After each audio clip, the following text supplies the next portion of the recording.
రక్షకుడైన యేసుక్రీస్తు వారి శ్రేష్టమైన నామంలో మీ అందరికీ వందనాలు తెలియజేస్తూ ఉన్నాను. ప్రియులరా, దేవుని వాక్యాన్ని మనం చదువుకుందాం. ఇవాళ మన కొరకు ఏర్పాటు చేయబడిన వాక్య భాగము విలాప వాక్యముల గ్రంథము 2వ అధ్యాయం. విలాప వాక్యముల గ్రంథము 2వ అధ్యాయం 19వ వచనాన్ని చదువుకుందాం.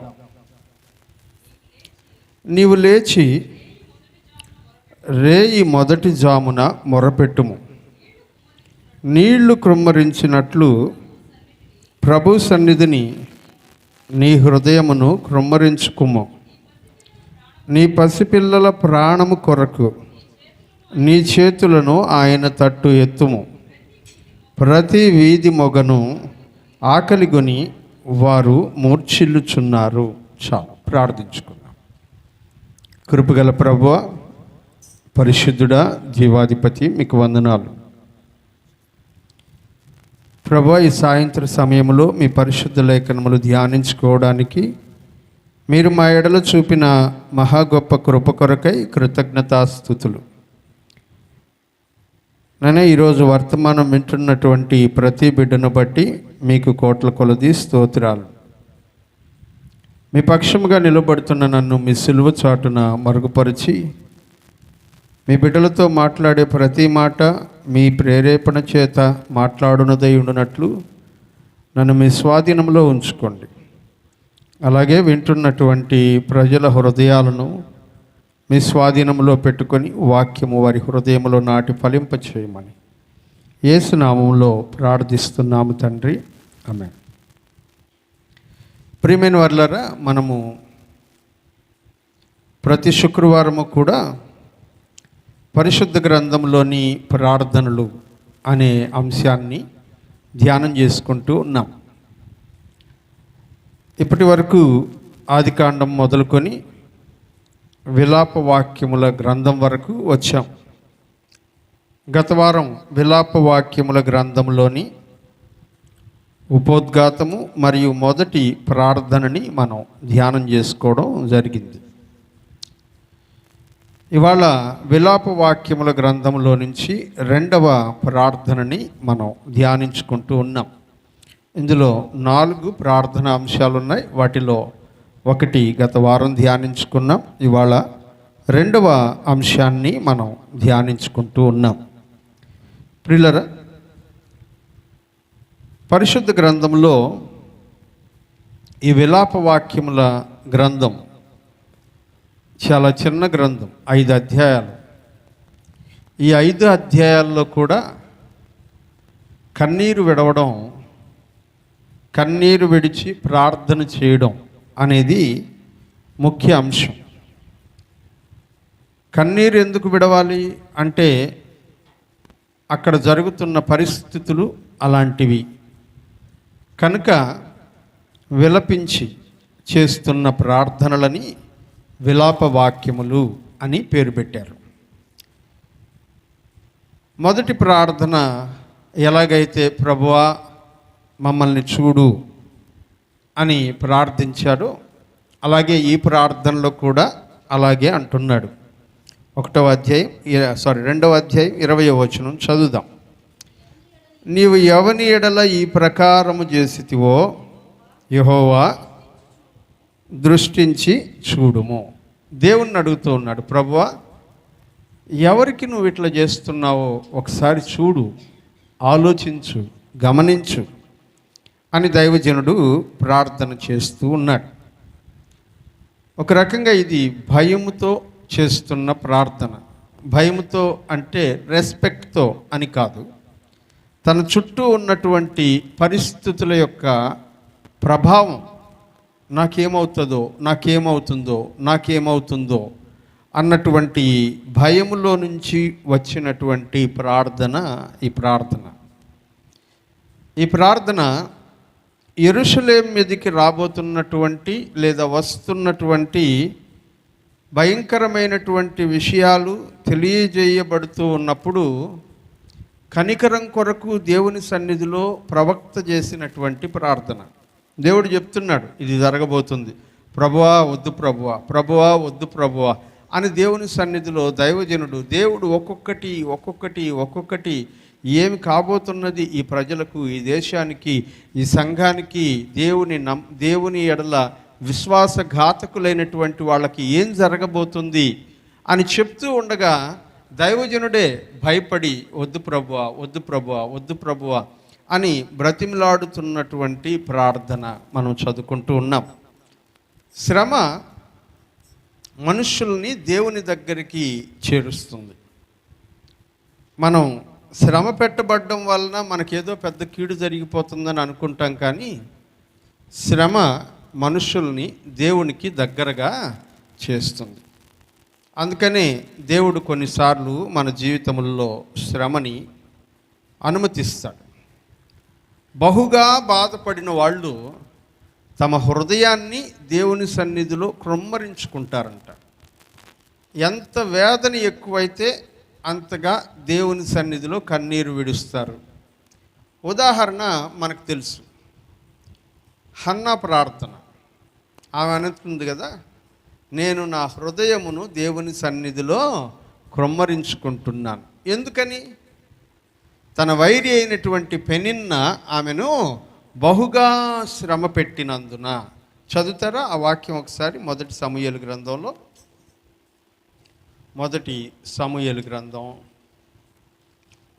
1వ అధ్యాయం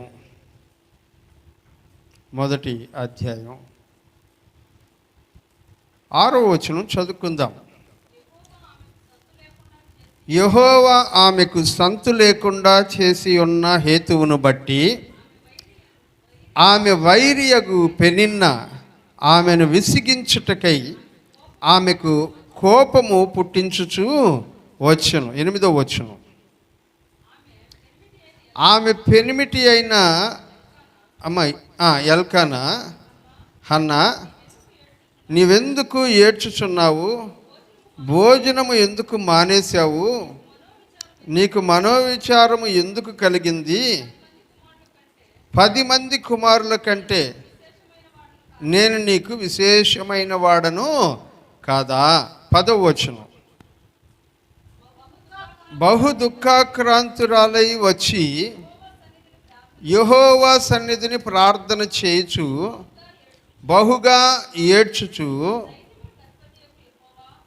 ఇప్పుడు మరలా ఆమె ప్రార్థన అయిపోయిన తర్వాత 13వ వచనం.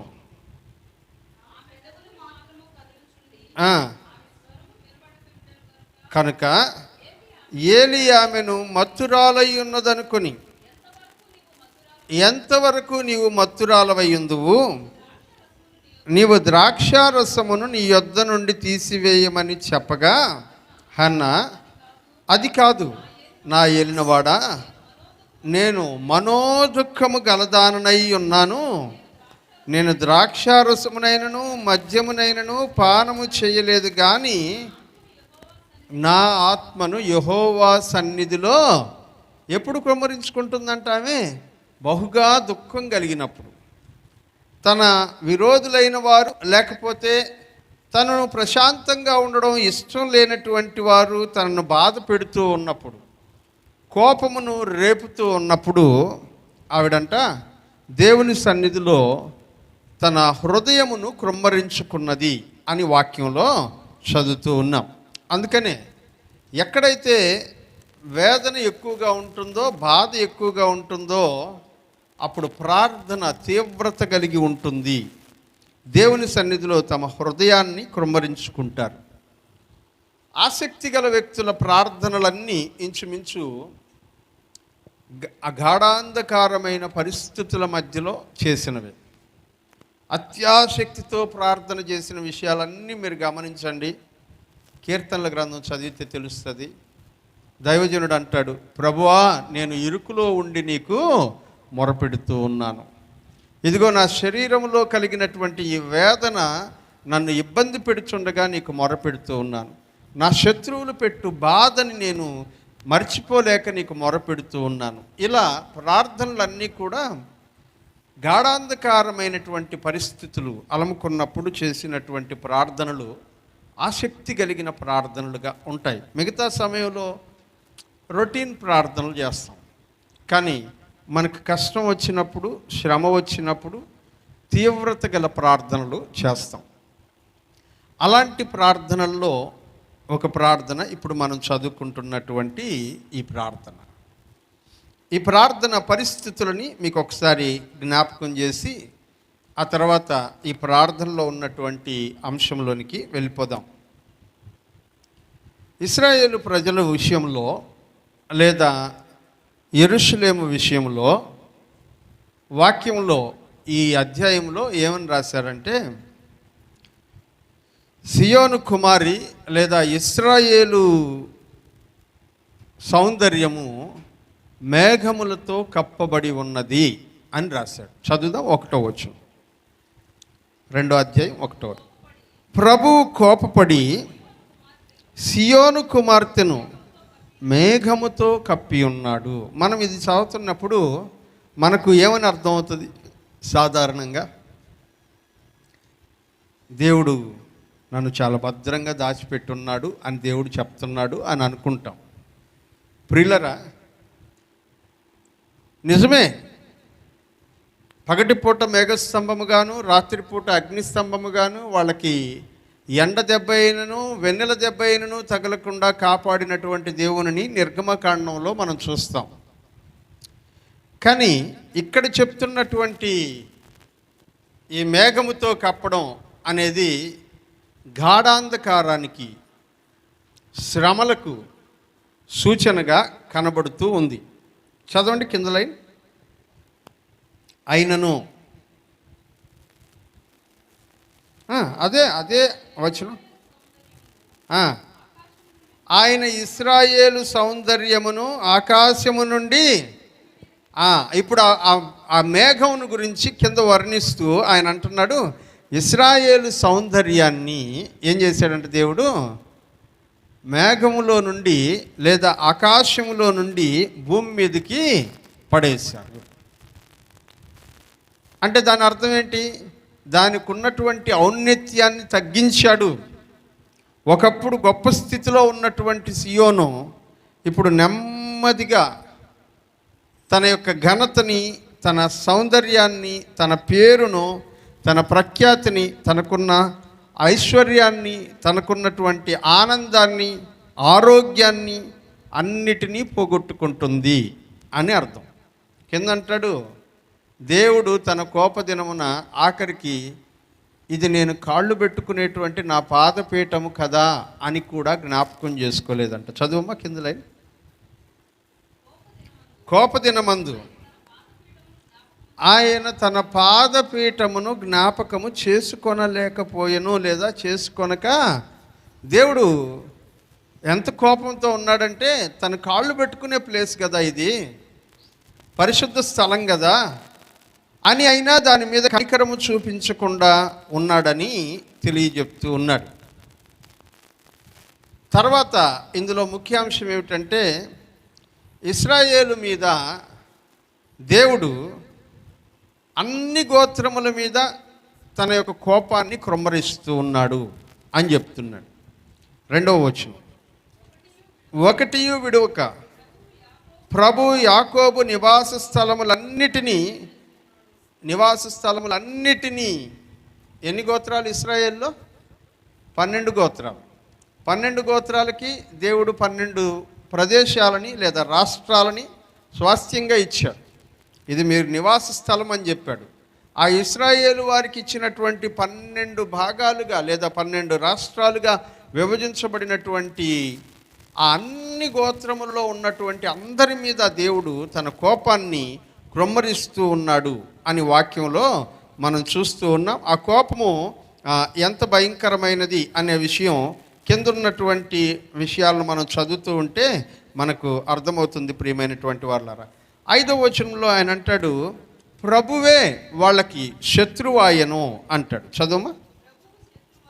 ప్రభువు శత్రువాయను, ఆయన ఇశ్రాయేలును నిర్మూలము చేసి ఉన్నాడు, దాని నగరులన్నిటినీ నాశనము చేసి ఉన్నాడు, దాని కోటలను పాడు చేసి ఉన్నాడు.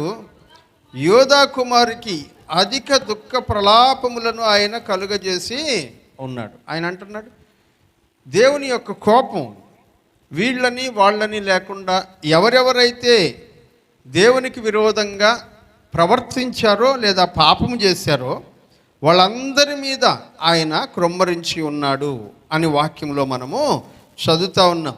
దాన్ని ఎలా ఎక్స్ప్లెయిన్ చేస్తున్నాడంటే, దేవుడు దైవజనుడికి ఒక తోటని ఆయన నరికేసినట్లుగా నరికేశాడు అంటున్నాడు 6వ వచనం.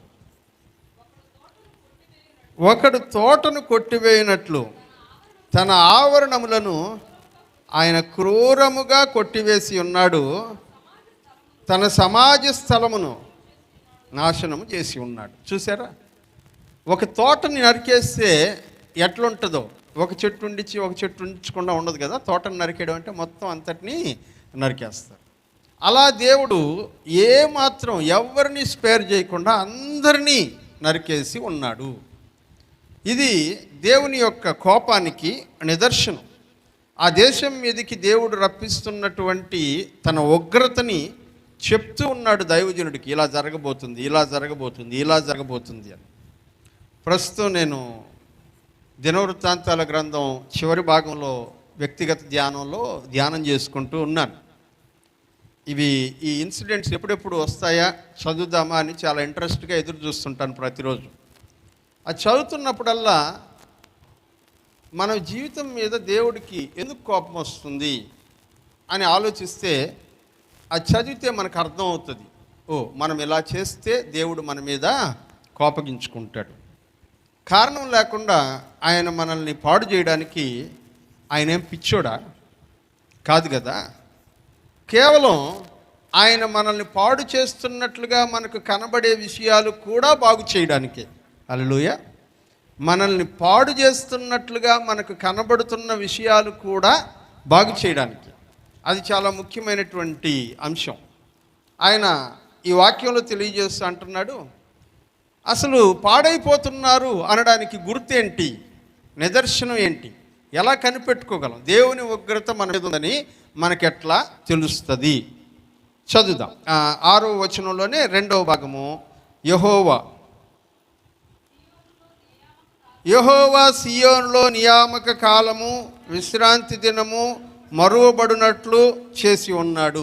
గుర్తుపెట్టుకోండి, మొదటి ప్రాబ్లం, ఒక కుటుంబం, ఒక వ్యక్తి, ఒక సంఘం పాడైపోతుంది అనడానికి గుర్తు ఏంటంటే, వాళ్ళంట నియామక కాలాన్ని, విశ్రాంతి దినాన్ని, దేవుని సన్నిధిని పోగొట్టుకుంటున్నారు. ఇది పాడైపోతున్నారనడానికి మొదటి నిదర్శనం. నువ్వు దేవుని మందిరానికి రావడానికి ఇంట్రెస్ట్ లేదనుకో, నీకు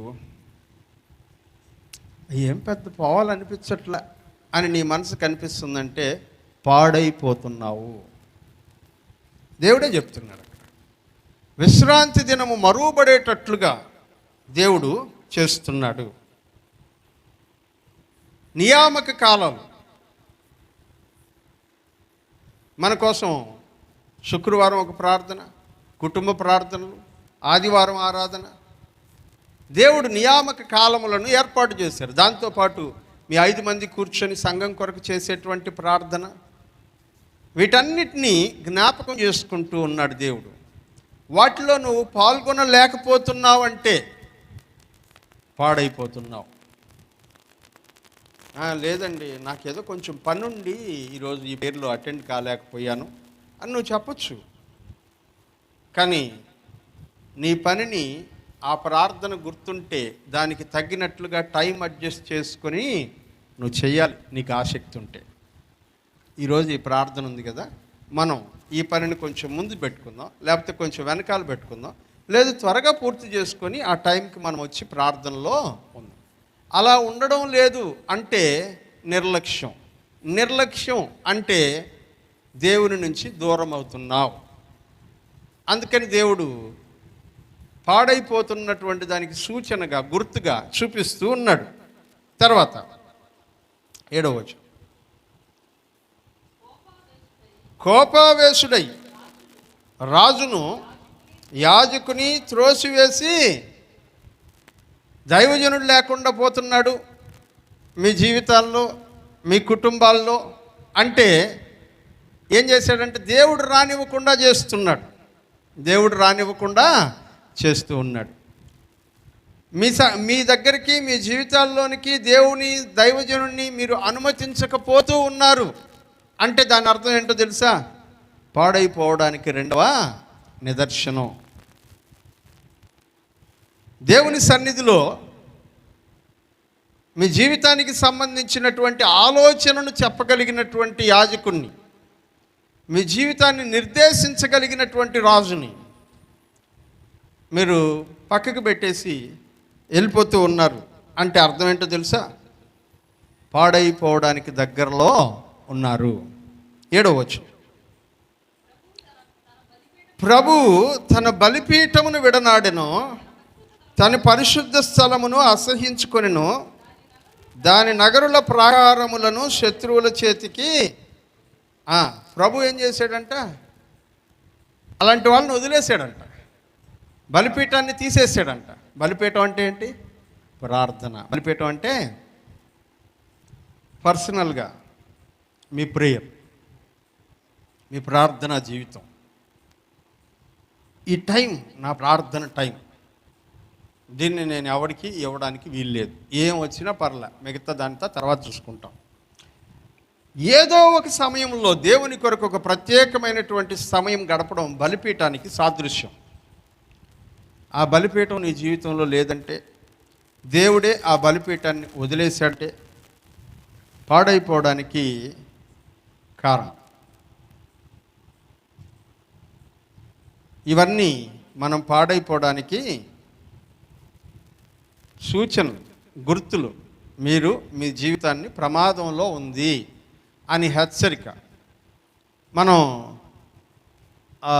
ఆ బల్బ్స్ చూస్తూ ఉంటే యాంప్లిఫైయర్లో ఫస్ట్ గ్రీను, తర్వాత ఎల్లో, తర్వాత రెడ్ లైట్స్ వెళ్తూ ఉంటాయి. అక్కడ రెడ్ వెలిగిందంటే అర్థం ఏంటంటే మరీ ఎక్కువ సౌండ్తో మాట్లాడితే నేను కాలిపోతాను అని చెప్తుంది. అదే దాని అర్థం. ఇదో ఇక్కడ ఉన్నాయి కదా, ఇక్కడ 2 లైట్లు ఉంటాయి, ఎల్లో రెడ్ ఉంటాయి. గ్రీన్ వెలిగినంతసేపు, ఎల్లో వెలిగినంతసేపు ఏం ప్రాబ్లం లేదు. రెడ్ లైట్ అట్లా బ్లింక్ అవుతూ ఉందంటే ఆ ఎదురుగా కూర్చున్నవాడికి చెప్తుంది అది, కొంచెం ఎక్కువ సౌండ్ చేస్తున్నావు, నేను కాలిపోయే పరిస్థితికి వచ్చాను, కంట్రోల్ చేసుకో అని చెప్పడం. మన జీవితానికి దేవుడు సూచనలు, గుర్తులు చెప్తూ ఉన్నాడు. నీ జీవితం పతనపు అంచుల్లో ఉన్నది అనడానికి కారణాలు లేకపోతే గుర్తుల్ని ఆయన చూపిస్తూ ఉన్నాడు. అందుకనే ఈ కారణాలన్నింటినీ కూడా ఆయన చెప్తూ ఉన్నాడు. తర్వాత రెండవదిగా, దేవుడు యెరూషలేము శ్రమలో ఉంది, ఆ శ్రమలో ఉన్నటువంటి యెరూషలేమును గురించి మాట్లాడడానికి దేవుడు సూచనలు చెప్తూ ఉన్నాడు. ఇలాంటి పరిస్థితులు నీ జీవితంలో ఉన్నాయి. నేను బలిపీఠాన్ని వదిలేస్తున్నాను, దేవుని సన్నిధిలోనికి రాకుండా పోతున్నాను, మీరు ప్రార్థన చేస్తే నేను వినకుండా పోతున్నాను, దైవజనుడు నీ కోసం ప్రార్థన చేయడం మానేశాడు. ఇవన్నీ కూడా వార్నింగ్స్, హెచ్చరికలు మీకు అందరికీ కూడా. ఆ హెచ్చరికల్ని గ్రహించి జీవితాన్ని సరి చేసుకొని మరలా దేవుని సన్నిధికి వెళ్ళి మరలా ప్రార్థన జీవితాన్ని, మరలా విశ్వాస జీవితాన్ని, మరలా వాక్యానుసారమైనటువంటి జీవితాన్ని పునః ప్రారంభించడం మరలా కట్టబడ్డానికి సాదృశ్యం. అలాగే నిర్లక్ష్యంగా వదిలేస్తే పతనానికి సాదృశ్యం. ఇప్పుడు మరొక ముఖ్యమైనటువంటి అంశాన్ని నేను మీకు చూపిస్తాను. 13వ వచనం చదవండి.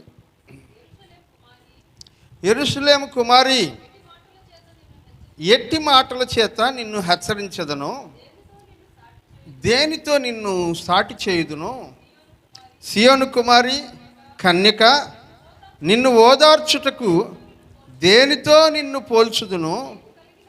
నీకు కలిగిన నాశనము సముద్రమంత గొప్పది, నిన్ను స్వస్థపరచగలవాడు. నీకు కలుగుతున్నటువంటి వినాశనము, దుఃఖము, శ్రమ, ఆపద, ఇవన్నీ కూడా నేను దేనితో పోల్చాలి? నిన్ను ఏమని నేను ఆదరించాలి? దైవజనుడు అంటున్నాడు, నా వల్ల కావట్లేదు. ఎలా పోల్చి నిన్ను ఆదరించేది? వీటన్నిటికీ కారణం ఏంటో తెలుసా? 14వ వచనం, నీ ప్రవక్తలు నిరర్ధకమైన వ్యర్థ దర్శనములు చూచి ఉన్నారు. ఫస్ట్ రీజన్ ఆయన చెప్తున్నాడు, నీ ప్రవక్తలు, నీకు వాక్యం చెప్పేవాళ్ళు నిరర్ధకమైన దర్శనములను, అర్థము లేనటువంటి దర్శనాలను చూస్తున్నారు. యూజ్లెస్, ఉపయోగము లేనటువంటి దర్శనాలను చూస్తున్నారు. ప్రయోజనకరము కానటువంటి వాటిని చూస్తూ ఉన్నారు. తర్వాత లైన్, అది చాలా ముఖ్యమైనది. నీవు చెరలోనికి పోకుండా తప్పించుటకై వారు నీ దోషములను ఏం చేయడం లేదంట, ఏం చేయట్లేదు, నీ దోషములు నీకు చెప్పడం లేదు. నువ్వు వెళ్తున్నావు ప్రవక్తల దగ్గరికి, ప్రభువా, అయ్యా దైవజనుడా, నా కోసం ప్రార్థన చేయి, నేను ఈ శ్రమలో ఉన్నాను, నేను ఈ కష్టంలో ఉన్నాను, నాకెందుకు ఈ కష్టం వచ్చింది, ఈ శ్రమ నుంచి నన్ను తప్పించమని నా పక్షంగా దేవునికి ప్రార్థన చేయండి అని నువ్వు అడిగినప్పుడు దైవజనులు ప్రార్థన చేయగా దేవుడు వారికి ఏదీ చూపించకుండా నిర్లక్ష్యపరుస్తూ ఉంటే, కొంతమందికి దేవుడు చూపించినా కూడా ఇదిగో వాళ్ళు చేస్తున్నటువంటి వాళ్ళకి కలిగిన ఇబ్బందికి కారణం ఇదే అని నువ్వు వాళ్ళకి చెప్పమని చెప్పినా కూడా దైవజనులు ఏం చేస్తున్నారంట, మరలా చదువమ్మ, వారు చెరలోనికి పోకుండా తప్పించుటకై వారు నీ దోషములను నీకు వెల్లడి చేయడం లేదు.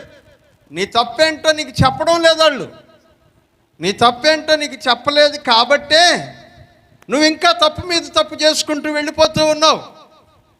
ఆ మొదటి తప్పు నువ్వు చేసినటువంటి రోజున నీకు వార్నింగ్ ఇచ్చుంటే, నిన్ను హెచ్చరించుంటే, ఇలా చేయబాకని చెప్పుంటే, ఒకవేళ నువ్వు నరకానికి పోకుండా, చెరలోనికి పోకుండా తప్పించుకునే ఛాన్స్ నీకు ఉండేదేమో.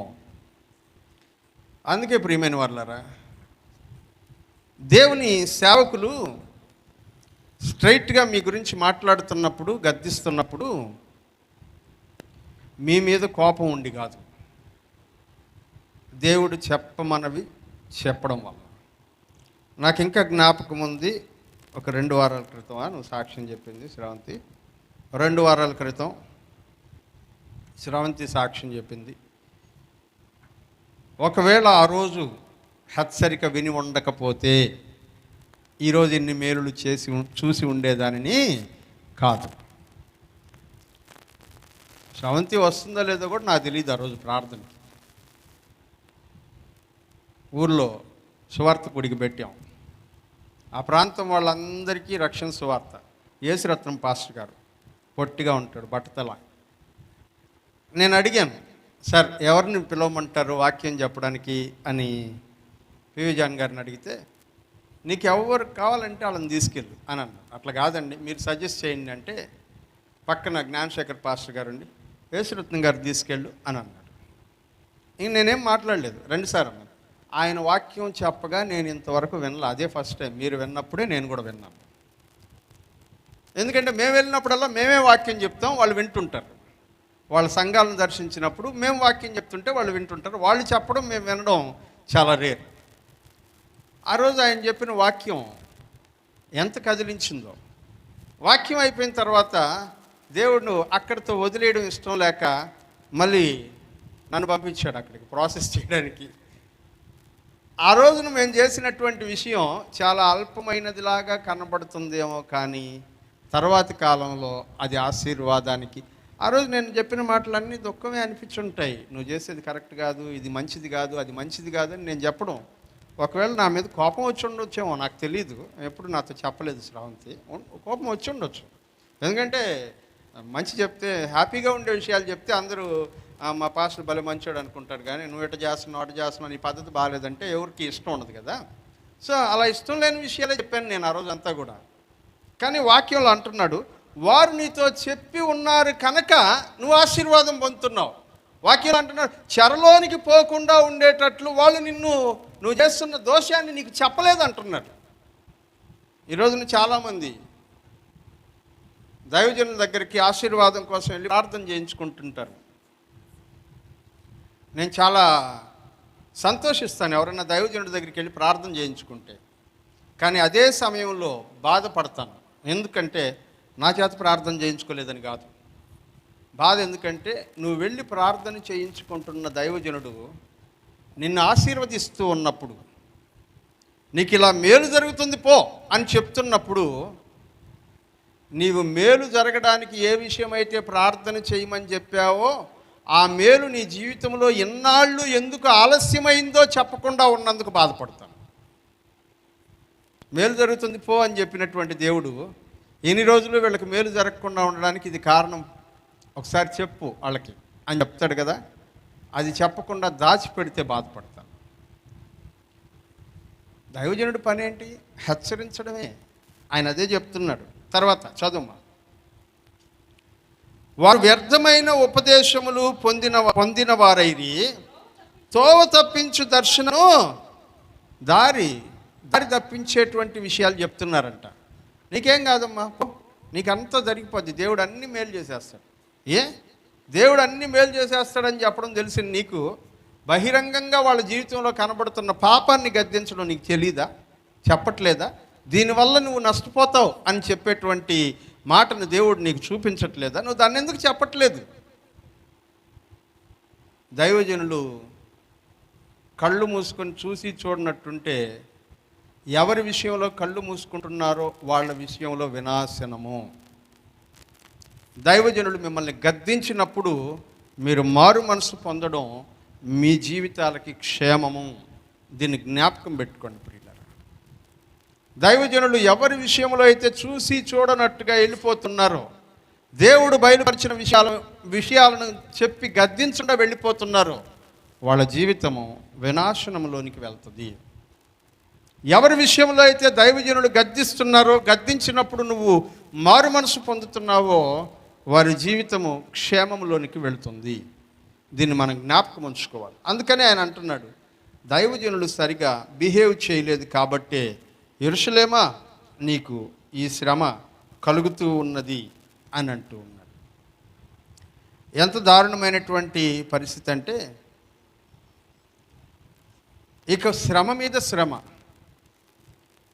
ఏ రోజు కూడా సంతోషంగా ఉండే పరిస్థితి లేదు యెరూషలేముకి అని చెప్తూ ఉన్నప్పుడు దైవజనుడు దేవుని సన్నిధిలో ప్రార్థన చేయడానికి పూనుకొని, ఆయన నాతో పాటు మీరు కూడా మారు మనసు పొంది ప్రార్థన చెయ్యండి అని హెచ్చరిస్తూ మొదలెడుతున్నాడు. 18వ వచనం, జనులు హృదయపూర్వకముగా యెహోవాకు మొర్రపెట్టుదురు.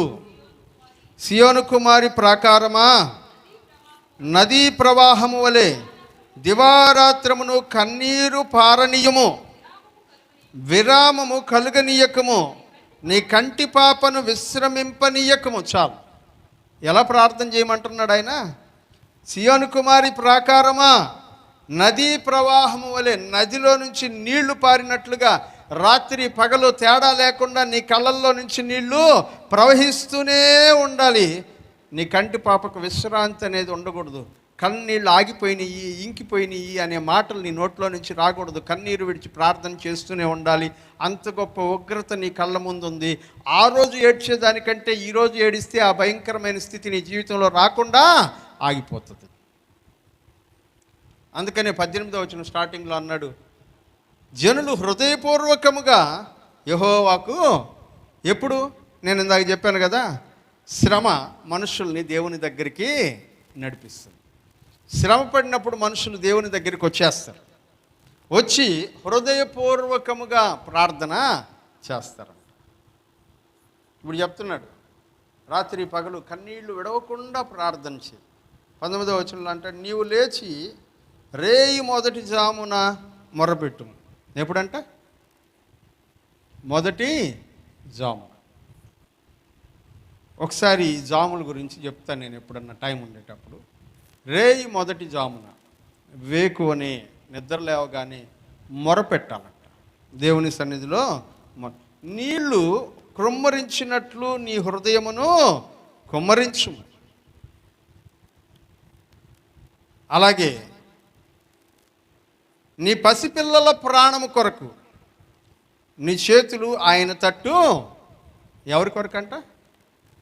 పసిపిల్లల, నీ పిల్లల ప్రాణాల కొరకు, వాళ్ళ భవిష్యత్తు, వాళ్ళ జీవితము, వాళ్ళ ఆత్మీయ స్థితి, వాళ్ళ భవిష్యత్తు, వాళ్ళ జీవితం అంటే వాళ్ళ చదువులు, వాళ్ళ ఉద్యోగాలు, ఇదే కాదు, వాళ్ళ ఆత్మీయ జీవితం, రేపొద్దున వాళ్ళు పరలోకంలో ఉంటారా, నరకంలో ఉంటారా, వాళ్ళ గురించి ఇప్పటి నుంచే కన్నీళ్లు విడిచి ప్రార్థించేటువంటి అనుభవం.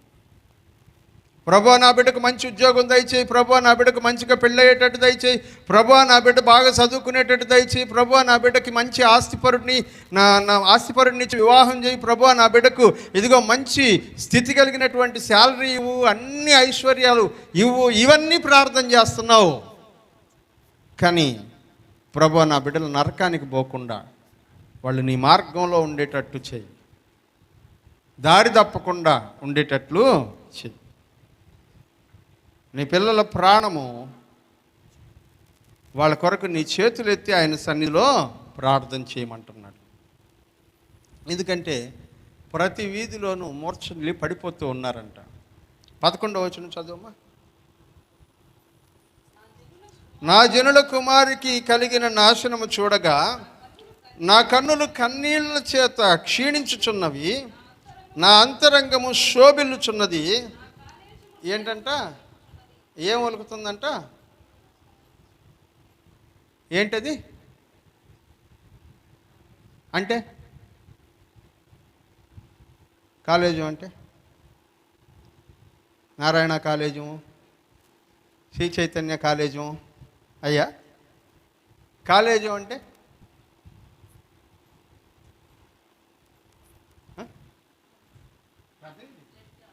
బ్లడ్ కాదు, సైన్స్ స్టూడెంట్ చెప్తుంది బ్లడ్ అంట.